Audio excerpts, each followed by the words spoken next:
ये एक वर्ड है इंग्लिश का इनडिफरेंट, और यहाँ पे देखो ये क्या हिंदी में क्या दिया हुआ है, अन्यमनस्क। हो सकता है मैं प्रोनाउंसिएशन सही नहीं कर रहा हूँ, बट मुझे बताओ क्या ये शब्द इतना कॉमन है? क्या हम डे टू डे लाइफ में इसे यूज करते हैं? नहीं करते हैं।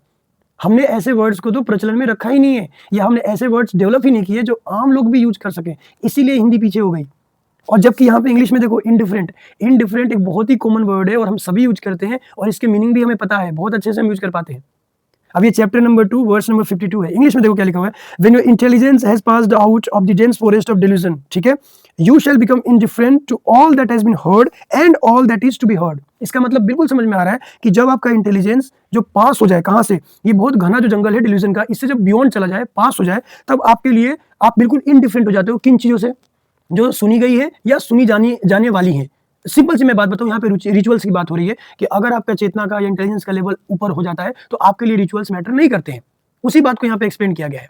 बट अब हिंदी में इसको पढ़ के देखो क्या लिखा हुआ है, जब तुम्हारी बुद्धि मोह रूपी सघन वन को पार कर जाएगी तो तुम सुने हुए तथा सुनने योग्य सबके प्रति अन्यमनस्क हो जाओगे। अब देखो कितना कॉम्प्लेक्स लग रहा है। तो ये फ्लेक्सिबिलिटी जो हिंदी की थी, हमने इसे खो दिया, और इंग्लिश ने ये फ्लेक्सिबिलिटी दिया है, इसीलिए इंग्लिश को लोग एक्सेप्ट करते हैं। देखो मैं इतना बेवकूफ़ नहीं हूँ, मैंने हिस्ट्री पढ़ा है, मुझे पता है कि लैंग्वेज आती हैं, जाती हैं। अगर मैं ज़्यादा बात करूँ तो संस्कृत तो हिंदी से भी अच्छी थी, ठीक है? उसके बाद क्यों भाई संस्कृत के बाद हिंदी आ गई। और दूसरी बात मैं कहना चाहूँगा कि हर एरा में यहाँ पे 2 लैंग्वेजेज़ हुई हैं, एक मास की लैंग्वेज, एक एलीट क्लास की लैंग्वेज। पहले मान लो संस्कृत लैंग्वेज जो थी वो एलीट क्लास की लैंग्वेज थी, और जो प्राकृत थी वो नॉर्मल लोगों की लैंग्वेज थी, मास की लैंग्वेज थी। आज क्या हो रहा है, हिंदी मास की लैंग्वेज है और इंग्लिश कुछ एलीट लोगों की लैंग्वेज है।